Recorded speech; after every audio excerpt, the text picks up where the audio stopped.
शादी की पहली रात को जब पत्नी ने अपने पति से कहा कि मैं किसी और की अमानत हूँ, तो पति के पांव से जमीन निकल गई और कहा, क्यों ऐसा मजाक कर रही हो? तो उसने कहा कि मैं मजाक नहीं कर रही, मैं किसी और से प्यार करती हूँ। मेरे घर वालों ने मेरी शादी तुमसे जबरदस्ती करवा दी। तो उसने कहा कि अगर तेरे घर वालों ने तेरे साथ जबरदस्ती की तो इसमें मेरा क्या कसूर था? हमारी शादी के बीच में 2 महीने का टाइम रहा, तुमने मुझसे रोज बातें की तो एक बार मुझे बता देती।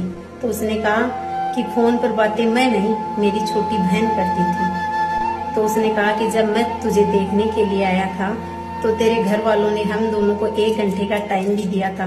कहा एक दूसरे से बातें कर लो, एक दूसरे को पसंद हो या नहीं हो इसका फैसला तुम दोनों पर है।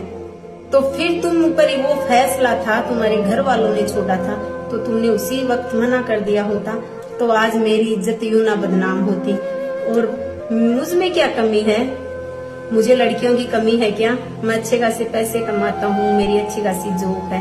तो लड़की ने कहा कि जब मैंने मेरे पिताजी से कहा तो उन्होंने कहा कि अगर तूने इस रिश्ते के लिए इनकार किया तो अपने माँ बाप को भूल जाना, उस लड़के को खत्म कर दूंगा मैं। तो इस बात से मैं डर गई कि कहीं मेरे पिताजी उस लड़के को ना मार दे। तो उसके पति ने कहा कि ठीक है, अब मैं तेरे पिताजी को ही फोन कर कर बुलाता हूँ। तो उसने कहा मैं तेरे पाँव पड़ती हूँ, मेरे पिताजी को मत बुलाओ, वरना वो मुझे रास्ते में ही खत्म कर देंगे, घर तक नहीं लेकर जाएंगे, उन्हें उनकी इज्जत बहुत प्यारी है। तो उस पति ने कहा कि अब मैं क्या करूँ, मेरा क्या कसूर, चलो तुम उस लड़के को फोन करो। तो उसने कहा कि अगर वो लड़का यहाँ होता तो मैं उसी से शादी कर लेती, उसके साथ भाग जाती, पर वो लड़का विदेश गया हुआ है, वो 12 महीने तक और नहीं आएगा। तो कहा अब क्या करे? उसने कहा कि मैं तेरे घर का सारा काम करूंगी, एक नौकरानी समझकर मुझे 2 वक्त का खाना दे देना, इससे ज्यादा मैं तुझसे कुछ नहीं मांगूंगी। तो वो लड़का साफ दिल का था, अच्छा था। उसने सोचा चलो हमारी तो जिंदगी बर्बाद हो गई, पर कहीं इसको कुछ हो ना जाए, इसके घर वाले इसको कुछ कर देंगे अगर हमने घर से निकाल दिया तो ये बात सोचकर उसने अपने घर पर रख लिया उस लड़की को। कहा ठीक है। धीरे धीरे टाइम निकला, 5-6 महीने हो गए। फिर लड़की अपने घर वालों से मिलने के लिए गई, पति छोड़कर आ गया। कहा 2-4 दिन रहूंगी। कहा ठीक है। फिर लड़की ने एक दिन अचानक उस लड़के को फोन किया, कहा तुम कहाँ हो, इतने दिन हो गए, एक दिन भी फोन नहीं किया। तो उस लड़के ने फोन उठाते ही कहा तुम कौन हो? तो उसने कहा इतनी जल्दी मुझे भूल गए?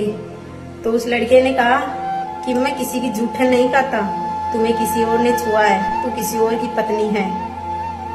तो वो लड़की कुछ टाइम के लिए चुप रही, फिर उसने पलटकर जवाब दिया, कहा मुझे तू बेवफा ना बता दे, इसलिए मैंने तुझे फोन कर कर ये बात बोली। ना मैं किसी की झूठन हूँ और ना किसी ने मुझे छुआ है।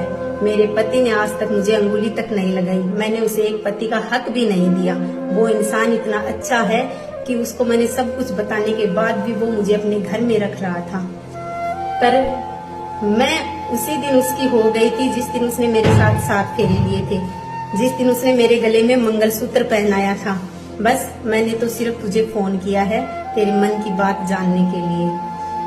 ये कहकर उस लड़की ने फोन कट कर दिया। उस लड़की ने सोचा कि अच्छा हुआ मैंने फोन कर कर पूछ लिया, वरना हमारी जिंदगी बर्बाद हो जाती। उस लड़की के मन में अपने पति के लिए प्यार उत्पन्न होने लग गया था, क्योंकि वो बहुत ही अच्छा लड़का था। उसको पता था कि ये हमसे प्यार नहीं करती, फिर भी वो उसकी हर बात मानता था, उसकी हर जरूरतों को पूरा करता था निस्वार्थ। तो वो लड़की अपने आप उसे धीरे धीरे प्यार करने लग गई 5-6 महीने में। फिर उसने अपने पति को फोन किया, कहा आप कहाँ हो? तो उसने कहा कि मैं घर पर हूँ। तो कहा आप मुझे लेने नहीं आ रहे हो, कितने दिन हो गए? तो उसने कहा कि मैं किस हक से लेने आऊँ? तो उसने कहा कि आपकी पत्नी के हक से। तो वो चुप हो गया। उस औरत ने कहा हाँ, आपकी पत्नी के हक से आओ आप मुझे लेने के लिए। मैं आज आपकी पत्नी आपके साथ जाएगी, आपकी पत्नी ने आपको फोन किया, आपकी पत्नी आपका इंतजार कर रही है। ये बात सुनते ही आदमी ने फोन कट कर दिया। जैसा घर पर था वैसा का वैसा उसी कपड़ों में बिना नहाए धोए गाड़ी लेकर अपनी बीवी को लेने के लिए आ गया। गेट से निकलते ही घर के अंदर दौड़ कर गया। तो सास ससुर ने सोचा क्या हो गया, दामाद जी घर पर आते इतने दौड़ कर क्यों आए हैं? सास ससुर ने पीछा किया तो देखा दोनों पति पत्नी एक दूसरे के गले लग रहे थे, रो रहे थे। तो सास ससुर ने उन दोनों को रोता हुआ देखकर पीछे खिसक गए और फिर दामाद कमरे से बाहर निकला और कहा, पिताजी माँ जी तैयारी करो, आज मेरी पत्नी मेरे साथ जाएगी। पहली बार अपने ससुराल जा रही है, आप अपनी बेटी को नहीं मेरी दीदी को विदा कर रहे हो, तो जल्दी तैयारी करो, मैं अपनी पत्नी को लेकर जा रहा हूँ। तो इस बात से एक बात समझ में आ गई आपको, माँ बाप कभी भी औलाद के लिए कोई गलत फैसला नहीं करती। उस पिता को पता था कि वो लड़का अच्छा नहीं है। अगर वो लड़का उस लड़की से प्यार करता तो वो उसे किसी और से शादी ही नहीं करने देता। वो चाहे उसे लेकर भाग जाता, विदेश से भी तो वो आ सकता था ना, पर उसने वो झूठ बोला उसे, क्योंकि वो उसे प्यार नहीं बल्कि उसके पैसों से करता था। और जब उसकी दाल नहीं गली वहां पर, तो उस लड़की को छोड़ दिया उसने। सच्चा प्यार होता है एक माँ बाप का, जो अपनी औलाद का अच्छा सोचते हैं। और एक सच्चा प्यार होता है शादी के बाद में एक पति का। तो एक पत्नी को अपने पति के लिए हमेशा वफादार रहना चाहिए। गैर मर्द से बात करना तो दूर, देखना भी पाप होता है शादी के बाद में एक औरत के लिए। तो इस दुनिया में माँ बाप होते हैं और माँ बाप के बाद में पति होता है। और आप लोगों को ये छोटी सी स्टोरी अच्छी लगी तो प्लीज शेयर जरूर करना और कमेंट में जरूर बताकर जाना कि मेरी ये स्टोरी आपको कैसी लगी।